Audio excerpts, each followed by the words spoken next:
जब गुड़िया कालू के पास पहुंची थी उस दिन, वह जमीन पर लेटा हुआ था। उसकी आंखें आधी बंद थीं, सांसें धीमी थीं और पीठ पर एक पुराना जख्म खुल गया था।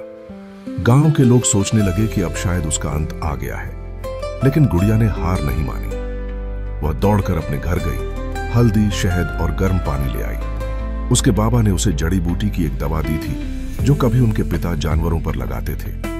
पूरे मन से वह कालू की सेवा में लग गई। दिन भर उसका घाव साफ किया, हल्की मालिश की और धीरे धीरे दूध पिला।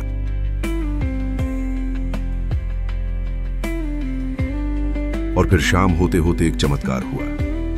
कालू ने अपनी थकी हुई आंखें पूरी तरह खोली, धीरे से अपनी पूंछ हिलाई और गुड़िया की उंगली पर हल्की सी जीभ फेर दी, जैसे कह रहा हो, मैं यहीं हूं, अब भी तुम्हारा हूं। गांव वाले चौंक गए। दोपहर की हल्की धूप जमीन पर उतर आई थी। एक काले और सफेद रंग का प्यारा सा कुत्ता मिट्टी पर चैन से लेटा था। उसकी आंखों में न कोई चिंता थी, न ही कोई डर, बस आराम और सुकून था। एक नरम हाथ धीरे धीरे लकड़ी की कंघी से उसके मुलायम बालों को सहला रहा था। हर बार जब कंघी उसके बालों में चलती तो जैसे उसके शरीर से थकान और बेचैनी निकलकर उड़ जाती। वह बिना हिले डुले उस प्यार को महसूस कर रहा था, जैसे कह रहा हो, थोड़ा और, बस थोड़ा और। पहाड़ों की तलहटी में एक अकेला यात्री घूमते हुए थक चुका था। तभी रास्ते में उसे दो आवारा कुत्ते मिले, एक भूरे रंग का, दूसरा काले रंग का।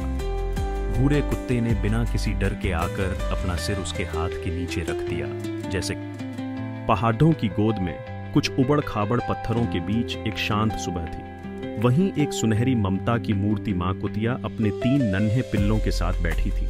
उसका शरीर थका हुआ था, लेकिन उसकी निगाहें सिर्फ अपने बच्चों पर थीं। तीनों पिल्ले अभी दुनिया के लिए नए थे। छोटे छोटे कदमों से इधर उधर डगमगाते हुए चल रहे थे, एक दूसरे से खेलते, कभी मां के पास लौटते। एक काले पिल्ले की पीठ पर सफेद धब्बा था, जैसे किस्मत ने उसे अलग पहचान दी हो।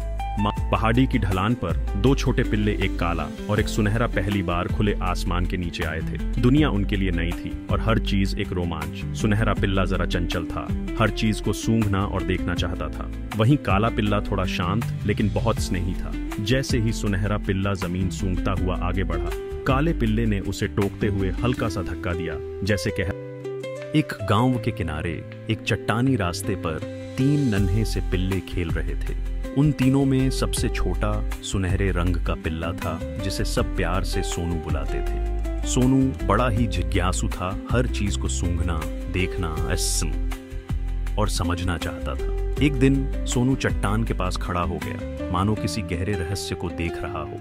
तभी उसके 2 काले और सफेद रंग के दोस्त मोनू और टिंकू चुपके से उसके पीछे आ गए।